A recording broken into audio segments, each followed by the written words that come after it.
তোমাদের সব কথা আমি বুঝি গো পুটির মা, কিন্তু বুঝেও কিছু করতে পারি না, বুঝলে? আমার না খুব ইচ্ছে হয় খুব ধুমধাম করে মা লক্ষ্মীর পুজো করি। সাধ থাকলেও সাধ্যতে কুলোয় না গো। আমাদের কত ইচ্ছে করে যে লক্ষ্মী পুজোতে তোমাদের নেমন্তন্ন করে খাওয়াই।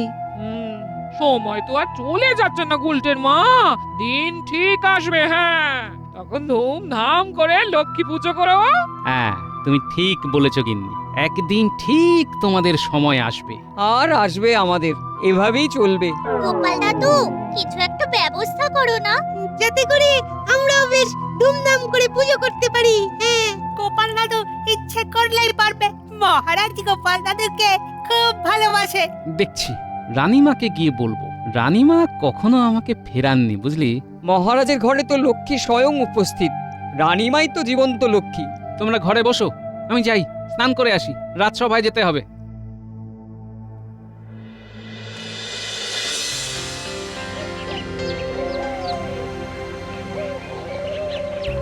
মহারাজ, কাল বিজয়া গেছে, হাতে আর মাত্র 4টি দিন।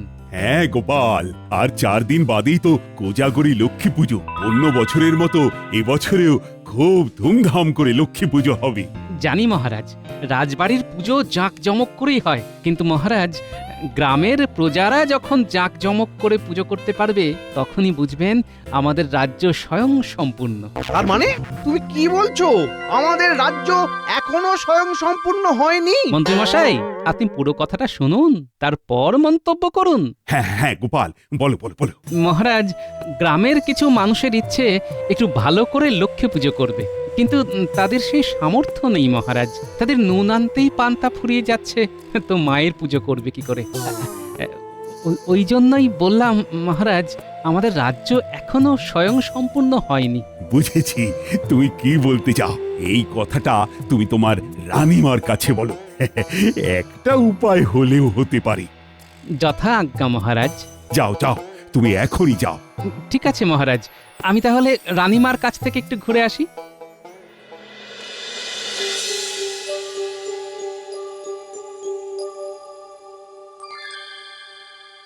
রানীমার জয় হোক।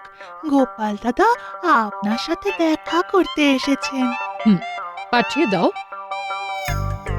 এখন গোপাল আসছে কেন? আসতে পারি রানীমা? এসো গোপাল, এসো। প্রণাম রানীমা। বলো, কি প্রয়োজন? মহারাজ আপনার কাছে আমাকে পাঠালেন, বললেন রানীমা ছাড়া এই সমস্যার কেউ সমাধান করতে পারবে না। তার মানে মহারাজ হার মেনেছেন, তাই তো? না রানীমা, মহারাজ হার মানেননি। উনি জানেন এই কাজটা আপনার দ্বারাই সম্ভব। বেশ, বলো শুনি। রানীমা, আজ আমার বাড়ি পুটির মা, গুলটের মা এরা এসেছিল। তাদের মনে খুব দুঃখ রানীমা, তাদের সেই সামর্থ্য নেই মহারাজ একটু ভালো করে লক্ষ্মী পুজো করবে। বুঝেছি গোপাল, ঠিক আছে, আমি আমার তহবিল থেকে কিছু অর্থ ওদের জন্য প্রথা মেনে পুজোর জন্য দেব। ওদের চিন্তা করতে বারণ করো। আমি জানতাম রানীমা, আপনার কাছ থেকে খালি হাতে ফিরবো না। জয় রানীমার জয়, জয় মহারাজের জয়। মহারাজ, রানীমা তার লক্ষ্মীর ঝাঁপি থেকে সকল প্রজার ঘরে ঘরে লক্ষ্মী পুজো করবার জন্য অর্থ দেবেন। উফ, কি যে আনন্দ হচ্ছে মহারাজ, ভাষায় প্রকাশ করতে পারছি না। গোপালের কি ভাগ্য! এইরকম ভাগ্য আমাদের হয় না। এভাবে একা গোপালের হাতে অর্থ ছেড়ে দেওয়াটা একেবারে কাজের কথা নয়। মহারাজ, আমার একটা কথা আছে। সেরেছে, আবার কিছু একটা খোঁজ খুঁজে বার করবেন নাকি? বলো বলো। এই বিরাট কর্ম কি একা গোপাল সামলাতে পারবে? গোপাল বরং গ্রামবাসীদের নাম ঠিকানা লিখে দিক আমাকে, আমি তাদেরকে পুজোর খরচ দিয়ে দেব। না মন্ত্রী মশাই, এই কাজটি যার মাথা থেকে বেরিয়েছে সেই এই কাজটা সম্পূর্ণ নিজ দায়িত্বে করবে। ভালো কাজ হলে পুরস্কার পাবে, খারাপ কাজ হলে তিরস্কার পাবে। যথা আজ্ঞা রানীমা। তাহলে গোপাল, তুমি তোমার কাজ শুরু করে দাও। যথা আজ্ঞা মহারাজ, আপনার হুকুম শিরোধার্য রানীমা। আমি আজ থেকেই কাজ শুরু করে দেব। শুরু তুমি করো, এই গল্পের শেষ করব আমি।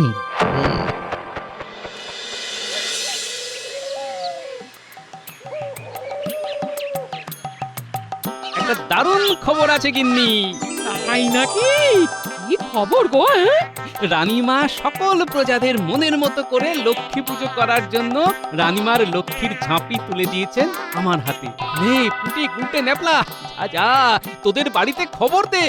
বাহ, এ তো খুব ভালো খবর। আমাদের খুব আনন্দ হচ্ছে। বাড়িতে পূজা, সারা রাত জাগবো।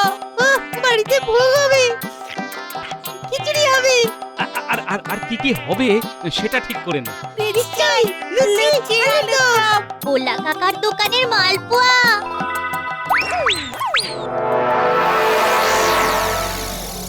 এইভাবে তো আর পাচ্ছি না। বহুদিন ধরে বহু চেষ্টা তো করছি, কিন্তু কিছুতেই গোপালকে হারাতে পারছি না। রানীমা কথাটা বললেন? বললেন সবার সামনেই বললেন। কি করা যায় বলুন তো মন্ত্রী মশাই? এমন কিছু একটা ভাব, বুঝলি, এমন কিছু একটা ভাব যাতে গোপাল গ্রামের মানুষের কাছে ছোট হয়, রানীমার বিশ্বাসে যেন একটু চিড় খায়। একটু ভাবতে দিন। ভাবার সময় বেশি দিতে পারবো না। কাল বিজয়া গেছে, আজ একাদশী, মাঝে আর মাত্র 3টে দিন, বুঝলি? যা করতে হবে এর মধ্যেই করতে হবে। কাল থেকে আমরা গোপালের ঘরের পাশে ঘুরঘুর ঘুরঘুর করব। ওখান থেকে কিছু একটা বুদ্ধি মাথায় এসে যাবে। দেখিস, তোদের ভরসাতেই রয়েছি, বুঝলি? আমাকে আশাহত করিস না। কাল কেন, আরে আজ সন্ধ্যে থেকেই লেগে পড় কাজে। ঠিক আছে, তাই হবে। চল ঘটা, আমরাও বের হই। বটা, ডান হাতটা না খুব চুল করছে, কি করা যায় বলতো? দিচ্ছি মলম দিচ্ছি। এই নে, আপাতত হাত খরচের জন্য রাখ। তোরা আমার জন্য করবি আর আমি তোদের জন্য করব না? হ্যাঁ, ধন্যবাদ। কাল সকাল সকাল ঠাকুর আনতে পোটো গ্রামে যাব। আমরা নৌকো করে যাব। হ্যাঁ, কি মজা, কি মজা, নৌকো করে। কতদিন শুধু ভেবেছি নৌকো করে বেড়াতে যাব। গোপাল দাদু, আমাদের কিন্তু নিয়ে যেতে হবে। চল পাঁচিলের ধারে গিয়ে চুপটি করে গোপাল কি বলছে সেটা শুনি। ওখানে বসে বসেই ছক করে ফেলবো। কি মজা, কি মজা, কি মজা, কি মজা, কি মজা, কি মজা, কি মজা। নৌকা কখন ছাড়বে? খুব সকালে। আমরা আজ রাতে ঘুমাবোই না। কথা শোনো, রাতে নাকি না ঘুমিয়ে থাকবে। তোর তো প্রিয় জিনিস হলো খাওয়া আর ঘুমোনো। আমি রাতে খাবো না আর ঘুমাবো না। না খেলে খিদে পাবে আর তাতে ঘুম আসবে না। শোন, তোদের অত কষ্ট করতে হবে না। আমি তোদের না নিয়ে কিছুতেই যাব না। কি মজা, কি মজা, কি মজা। ঘটা চল, আমার যা ভাবার ভাবা হয়ে গেছে। চল মন্ত্রীমশাইয়ের বাড়ি যাই, ওখানেই সব জানতে পারবি। বেশ বেশ বেশ, তাহলে চল। দেখাচ্ছি, মজা দেখাচ্ছি। এই কার মজা দেখাবে বলে ঠিক করছো গো? গোপালে লে, অনেকবার বেড়েছে গোপালে। তুমি মজা দেখাবে? ও তো অনেক দিন ধরে দেখাচ্ছ গো। আর মোক্ষম মজা। থাক, সারা জীবন ধরে গোপাল তোমাকে মজা দেখিয়ে গেল, আর তুমি মুখ নেড়ো না। ও মন্ত্রীমশাই, একটু বাইরে আসুন, কথা আছে। নাও, তোমার পরামর্শদাতা এসে গেছে গো। আমি ঘুমোতে যাচ্ছি। ও মন্ত্রী মশাই, মন্ত্রী মশাই, বাইরে আসুন, কথা আছে। বল। মক্ষম ভাবনা। কাল সকালে গ্রামের লোক দল বেঁধে প্রতিমা আনতে যাবে। ঘটনাটা ঘটবে তারপরে। তারপরে মানে?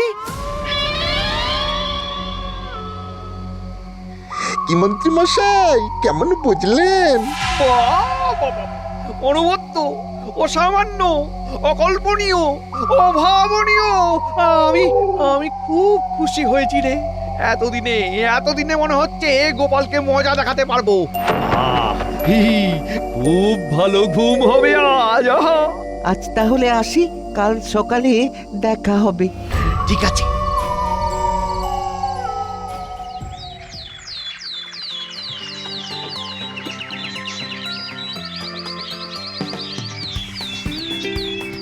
আমরাও এসে গেলাম। আমি সেনাপতি সভাকবি।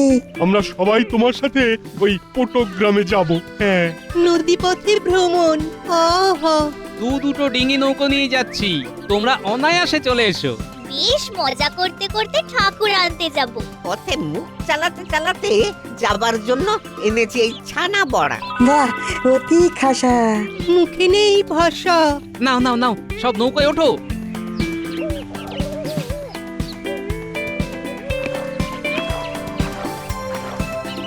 মাঝি, নৌকো ছাড়ো। আজ দ্বাদশী, আর দুদিন বাদেই এই মাটির প্রতিমাতে প্রাণ প্রতিষ্ঠা হবে। আচ্ছা, আজ গোপাল প্রতিমা আনতে পটুগ্রামে গেছে? হ্যাঁ গো রানী, সাথে সাথে বিজ্ঞানী, সভাকবি আর সেনাপতি গেছে। বাহ, এতক্ষণে নিশ্চয়ই ওরা রাস্তায়। গ্রামের মানুষ ঘরে ঘরে লক্ষ্মী পুজো করতে পারছে, এটা দেখেই আমার ভীষণ আনন্দ হচ্ছে। আমাদের পুজোর পরে আমি সবার ঘরে যাব, ওরা খুশি হবে। ঠিক আছে রানী, যেও।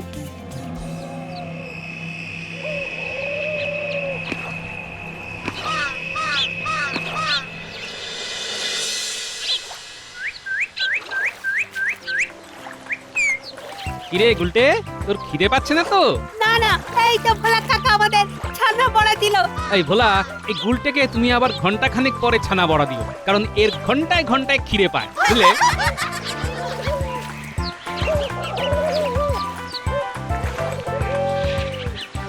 এইখানটাতে ভালো করে আলপনাটা দাও দিদি, এইখানে ঠাকুর বসাবো।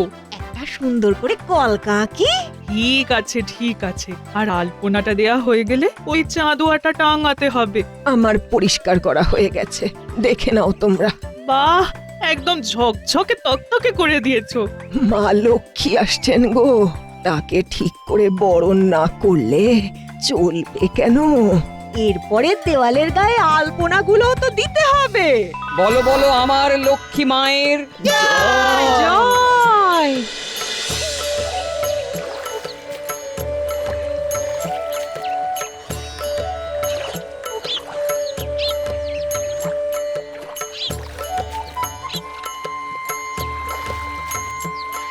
তাহলে ভালোই ভালোই সব কিছু মিটে গেল, সবার ঘরে এখন মা লক্ষ্মী আসবে। এ সবই তোমার জন্য হলো গোপাল দাদা। না না, সবই মায়ের ইচ্ছে, আমার ইচ্ছেতে কিচ্ছু হয়নি। গোপাল দাদু, উল্টে কোথায়? উল্টেকে তো দেখছি না। সে কি রে, গুলটে তোদের সঙ্গে আসেনি? ও তো তোদের সাথেই ছিল। ও একটা কুলপি কিনলো, তারপর খেতে খেতে আসছিল। তারপর তো আর জানি না। সে কি রে, ও কি ওখানে পড়ে আছে? চলো একবার ডিঙি ঘোরাও। হ্যাঁ হ্যাঁ, ঘোরাও ঘোরাও।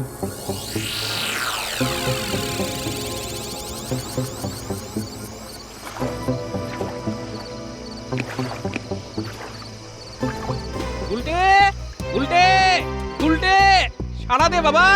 ও গুলটে, গুলটে, গুলটে। আচ্ছা ভাই, এখানে এখানে একটা বাচ্চা ছেলেকে দেখেছেন? কই না তো, এখানে কোনো বাচ্চা ছেলে তো আসেনি। সর্বনাশ, এবার কি হবে? ওর মাকে গিয়ে আমি কি জবাব দেবো? গোপাল, গোপাল একটু ঠান্ডা মাথায় ভাবো। আমাদের তো দুটো নৌকা এসেছে, হতে পারে গুলটি ওই নৌকাতে উঠেছে। হ্যাঁ হ্যাঁ হ্যাঁ, হতে পারে হতে পারে। গোপাল দাদা চলো চলো, আমার মনে হচ্ছে উল্টে ওই নৌকাতেই আছে। বলছো? তাহলে চলো।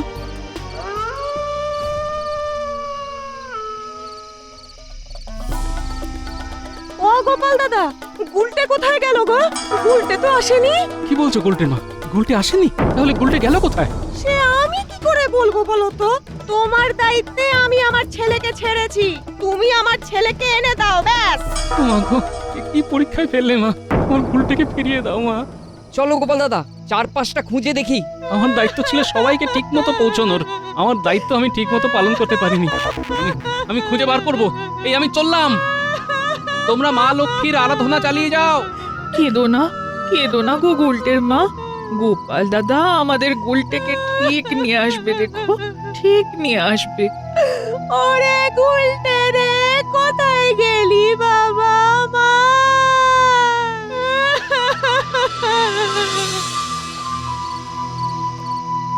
না না, গুলটে তো হারিয়ে যাবার ছেলে নয়, খুব চালাক চতুর ছেলে। তাহলে কি কেউ ওকে ধরে নিয়ে গেল? কিন্তু ওকে ধরে কার কি লাভ হবে? এখন ওকে খুঁজতে কোথায় যাব? এ কি বটা ঘটনা? এত রাতে থলে হাতে কোথায় যাচ্ছে? লুকিয়ে পড়ি। একে তো আমার বদনাম সমস্ত কৃষ্ণনগরে ছড়িয়ে গেছে। একটাও নৌকো নেই, যাবো কি করে? আচ্ছা বিয়াদব বাচ্চা, এই রাতে ওর এখন খাসির মাংস খাওয়ার ইচ্ছে হয়েছে। এর মধ্যে তুই এইরকম একটা পরিকল্পনা দিলি, এ তো আমরা ফতুর হয়ে যাব। তখন কি আর জানতাম যে বাচ্চাটা এত খেতে ভালোবাসে? তার মানে ওরা কি গুলটের কথা বলছে? যেমন দাদু তেমনি তার নাতি। দাদুও খায় আর নাতিও খায়, খেয়ে খেয়ে ভুড়ি বাগায়। বুঝতে পেরেছি। হ্যাঁ, ওরা দুজন গুলটের কথাই বলছে। ওই তো একটা নৌকা আসছে, মাঝি ওপারে যাব।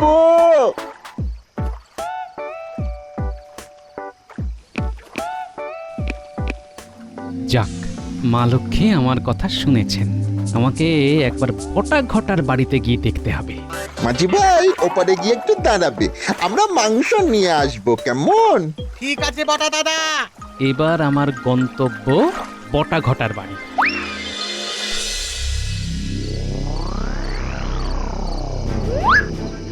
এইবার দেখতে হবে ভেতরে কি হচ্ছে। আমার আমার খুব খিদে পেয়েছে, এই সময় আমি খাসির মাংস খাই। ওরে ওরে একটু থাম, ওরা মাংস আনতে গেছে। তাহলে আমি এখন কি খাবো? কি খাবি বল? হ্যাঁ, ডাবের জল খাবো। শোন শোন শোন, রাতের বেলা ডাবের জল খায় না। আমি এক কাজ করছি, হ্যাঁ, তোকে চিনির জল করে দি। হ্যাঁ, চিনির জল কি ডাবের জলের মতো? আমি চিনির জল খাবো না, আমি ডাবের জলই খাবো। ওরে ও কি ঝক মারিতে পড়লাম, এখন কাকে ডাব আনতে পাঠাই? ডাব যদি না আনতে পারেন তবে এক গামলা মুড়ি আর নারকল দিন। আমি দেখেছি রান্নাঘরে কটা নারকল আছে। দিচ্ছি, একটু থামো। বাহ, গুলটে তো বেশ জমিয়ে দিয়েছে। মন্ত্রী বেরোলেই গুলটাকে নিয়ে চলে যাব। এই নে গুলটে, এই নে জামবাটিটা ধর। হ্যাঁ, আমি বাইরে থেকে শিকল দিয়ে তোর জন্য তালের রস নিয়ে আসছি, কেমন?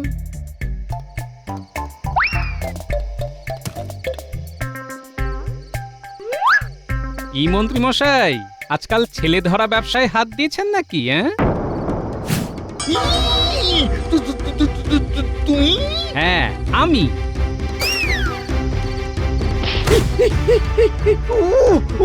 ওরে বাবা রে, ওরে বাবা রে। চলুন এবার আপনার বিচার হবে। আপনি আমার পেছনে লাগতে গিয়ে একটা বাচ্চা ছেলেকে বন্দি করে রেখেছেন। ছি ছি ছি ছি। দাঁড়ান, এবার আপনাকে উল্টো করে শুইয়ে হাতটা বাঁধি। এই গুলটে, বাইরে আয়। গোপাল দাদু! কি গোপাল দাদু? চল, ঘরে তোর মা কাঁদছে, ঘরে গিয়ে সব শুন। এই যে মন্ত্রী মশাই, উঠুন, চলুন। কোথায় যাব? প্রথমে আমার বিচার সভায়, তারপর মহারাজের কাছে।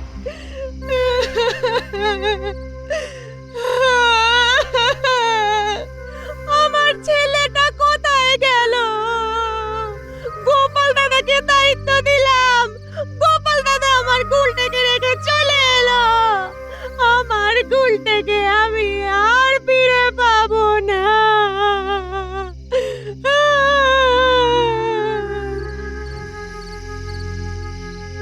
আরে তোমার গুলটে তোমার কাছেই আছে। এই তো গোপাল, গুলটেকে কোথায় পেলে? সারা কৃষ্ণনগর তো তোলপাড় হয়ে গেল।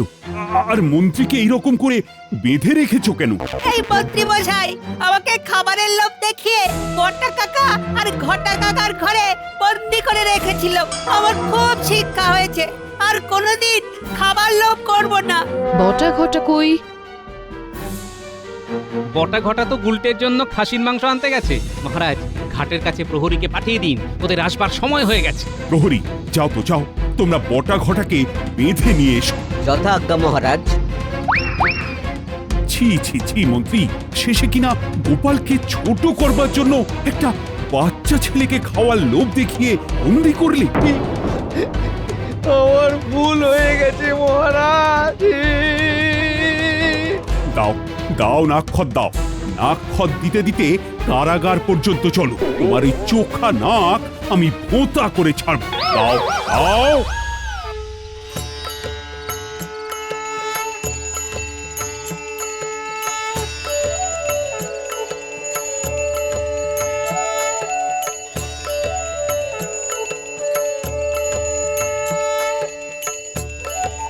আহ, চারিদিক কিরকম শাঁখের আওয়াজে ঘম ঘম করছে।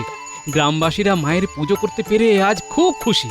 গোপাল, আজ আমার এত ভালো লাগছে কি বলবো। দূর মন্ত্রী মশাই, আপনার দ্বারা একটা কাজও ঠিক মতো হলো না। একটা বাচ্চাকে সামলাতে পারলেন না। দুও মন্ত্রী মশাই দুও। পূজা সমাপ্ত হলো, এবারে ভোগ নিবেদন। মহারাজ চলুন, এবার সামান্য ভোগ গ্রহণ করবেন। চলো গোপাল চলো। জয় জয় মা লক্ষ্মীর জয়। জয় মা লক্ষ্মীর জয়। জয়